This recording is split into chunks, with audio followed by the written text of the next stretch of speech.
ಏನು ನವೆಂಬರ್ 1 ಕರ್ನಾಟಕ ರಾಜ್ಯೋತ್ಸವ ದಿನದಂದು ಏನು ನಾಡದ್ರೋಹಿ ಸಂಘಟನೆ ಮಹಾರಾಷ್ಟ್ರ ಏಕೀಕರಣ ಸಮಿತಿ ಮತ್ತೆ ತಮ್ಮ ಹಳೆ ಖ್ಯಾತಿಯನ್ನು ತೆಗೆದಿದ್ದಾರೆ. 1ನೇ ತಾರೀಕು ಕರಾಳ ದಿನ ಆಚರಣೆ ಮಾಡ್ತೀವಿ ಅಂತ ಹೇಳಿ ಒಂದು ರಾಜ್ಯ ಸರ್ಕಾರಕ್ಕೆ ಜಿಲ್ಲಾಡಳಿತಕ್ಕೆ ಸೆಡ್ಡು ಹೊಡೆಯುವಂಥ ಕೆಲಸ ಮಾಡ್ತಾ ಇದ್ದಾರೆ. ಅದನ್ನು ವಿರೋಧಿಸಿ ಕರ್ನಾಟಕ ರಕ್ಷಣಾ ವೇದಿಕೆ ಬಹಳ ದಿನಗಳಿಂದನೂ ಕೂಡ ಪ್ರತಿಭಟನೆ ಮಾಡ್ತಾ ಇದ್ದೀವಿ. ಯಾವುದೇ ಕಾರಣಕ್ಕೂ ಕರಾಳ ದಿನಾಚರಣೆಗೆ ಅವಕಾಶ ಕೊಡಬಾರ್ದು ಅಂಥೇಳಿ.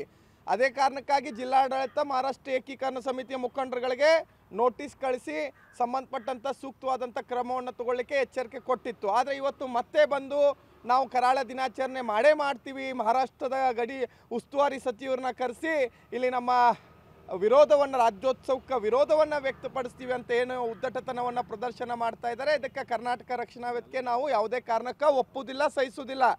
ಮಾನ್ಯ ಸರ್ಕಾರ ಮತ್ತು ಜಿಲ್ಲಾಡಳಿತ ಇದ್ರ ಬಗ್ಗೆ ಗಂಭೀರವಾಗಿ ತಗೊಳ್ಬೇಕು. ಯಾಕಂದರೆ ಇವತ್ತು ನಾವು ಕೂಡ ಮಾನ್ಯ ಪೊಲೀಸ್ ಆಯುಕ್ತರಿಗೆ ಒಂದು ಅನುಮತಿ ಪತ್ರವನ್ನು ಕೊಟ್ಟಿದ್ದೀವಿ. ಈ ಸರಿ ರಾಜ್ಯೋತ್ಸವದ ಮೆರವಣಿಗೆನ ಛತ್ರಪತಿ ಶಿವಾಜಿ ಮಹಾರಾಜರಿಗೆ ಮೂರ್ತಿಗೆ ಮಾಲಾರ್ಪಣೆ ಮಾಡೋದ್ರ ಮುಖಾಂತರ ಶಿವಾಜಿ ಉದ್ಯಾನವನದಿಂದ ನಮ್ಮ ಮೆರವಣಿಗೆಯನ್ನು ಪ್ರಾರಂಭ ಮಾಡಬೇಕು ಅಂತ ಹೇಳಿ ನಾವು ಅವರಿಗೆ ಒಂದು ಪತ್ರವನ್ನು ಕೊಟ್ಟಿದ್ದೀವಿ. ನಮಗೂ ಕೂಡ ಅನುಮತಿಯನ್ನು ಅಲ್ಲಿಂದ ಕೊಡಬೇಕು ಅಂತ ಹೇಳಿ. ಹಾಗಾಗಿ ಅದಕ್ಕೆ ಜಿಲ್ಲಾಡಳಿತ ಪೊಲೀಸ್ ಇಲಾಖೆಯವರು ನಮಗೆ ಸಹ ಈ ಸರಿ ರಾಜ್ಯೋತ್ಸವದ ಮೆರವಣಿಗೆಯನ್ನು ಶಿವಾಜಿ ಉದ್ಯಾನವನದಿಂದ ಪ್ರಾರಂಭ ಮಾಡಲಿಕ್ಕೆ ಅವಕಾಶವನ್ನು ಕೊಡಬೇಕು. ಯಾವುದೇ ಕಾರಣಕ್ಕೂ ಕರಾಳ ದಿನಾಚರಣೆಗೆ ಅವಕಾಶ ಕೊಡಬಾರ್ದು.